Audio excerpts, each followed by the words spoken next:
Buen día, apreciados estudiantes. Mi nombre es Kelly Vergara, administradora de empresas, y hoy les voy a hablar acerca de las relaciones públicas con los medios de comunicación y las relaciones públicas internas.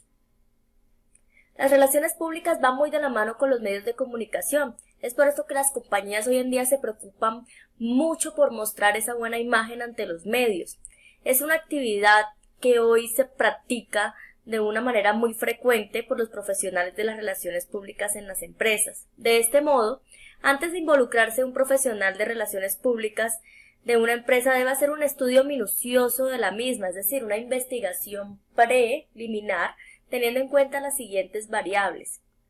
El cliente en sí, es decir, hay que investigar acerca de la empresa, qué hace, qué fabrica, cómo lo hace, la oportunidad y el problema que tiene con los medios de comunicación. ¿Será que sí tiene una buena relación o será que tiene una mala relación? Y todos los públicos que la involucran, es decir, los stakeholders, que son los involucrados de la empresa, que son los clientes, los proveedores, los accionistas, los inversionistas, la comunidad, todos los entes reguladores, etc. El cliente o la empresa. Entonces vamos a hablar de cada uno de estos que les mencionaba anteriormente. Vamos a explicarles cada uno dentro de esta breve introducción. Entonces, el cliente o la empresa. Entonces, ¿qué debe indagar el profesional de las relaciones públicas? ¿Ha tenido antes relación con los medios? Es la primera pregunta que se debe hacer. ¿Qué tipo de relación ha tenido con los medios la empresa? ¿El directivo le gusta participar en las relaciones públicas con los medios? ¿Tiene la empresa o directivos habilidades o debilidades mediáticas? ¿Y cuáles son esos aspectos vulnerables de la empresa ante los medios de comunicación? La otra parte que debe investigar es la oportunidad o el problema. Investigar este aspecto de la empresa ayuda al profesional de las relaciones públicas a estar enterado de las razones del apoyo de la relación con los medios, cuestionándose entonces, ¿hay oportunidad de cobertura mediática con los medios? ¿O existe o existió algún problema con los medios y periodistas? Y finalmente los públicos. Entonces la importancia de estudiar los públicos antes de lanzarse al ruedo pues es vital. Le permite al profesional escoger su audiencia, lo cual es determinante a la hora de transmitir el mensaje. Esta audiencia se divide en generalistas y especializados. También se subdivide entre locales y nacionales, donde tenemos pues las publicaciones, los periódicos, las revistas, la televisión, la radio, y los nacionales, donde están los medios audiovisuales, las agencias de noticias. En cambio, los especializados ya es otro enfoque, en donde están las publicaciones también, pero de una manera más especializada, las revistas de empresa de boletines internos, la televisión y radio, pero especializados, y nacionales pues también de la misma manera, pero especializados. Los públicos y las relaciones públicas.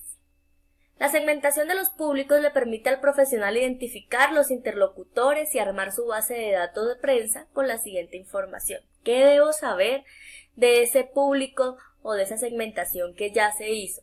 Los datos de localización, obviamente, la dirección, el teléfono, estructura de la presentación, es decir, qué voy a publicar en el periódico, en la radio o en la televisión, los datos del director de ese medio de comunicación, los datos del redactor, los datos del jefe de sección y los datos del periodista que se encarga de llevar a cabo mi sector de la empresa.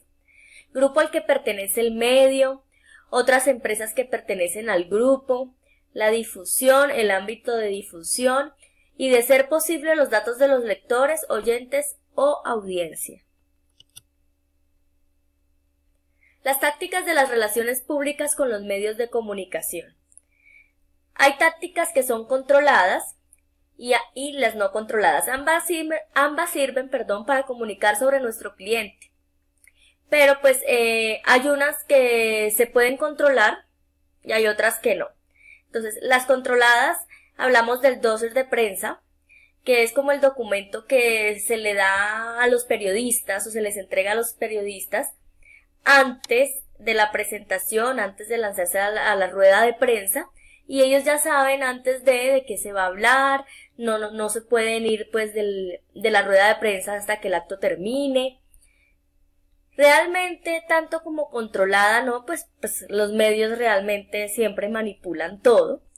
Y las no controladas es cuando hacemos comunicados, videocomunicados, audiocomunicados de prensa, conferencias de prensa y entrevistas exclusivas, pero pues es muy abierta a los periodistas para que pregunten sobre las dudas que tengan. Los periodistas no van como preparados sobre lo que usted como empresa o usted como relacionista público va a decir.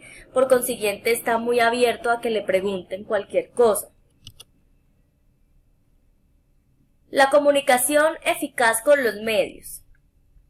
Existen dos modelos o dos bases donde se puede generar esta comunicación eficaz, y el primero es de los medios de comunicación a los líderes de opinión y finalmente a los individuos. El otro es del cliente a los medios de comunicación hasta la audiencia. Realmente el que más se aplica es este, porque el cliente es el que es el portavoz de cómo se ve la empresa. Y lo importante es generar credibilidad, o sea, que la credibilidad de la fuente de lo que se esté transmitiendo de la empresa en sí, pues sea real, lo que el cliente esté diciendo o lo que el medio de comunicación esté informando. La comunicación interna es la que se da con el personal que hace parte de la organización, como los empleados, accionistas, inversionistas, pero actualmente es una de las más olvidadas.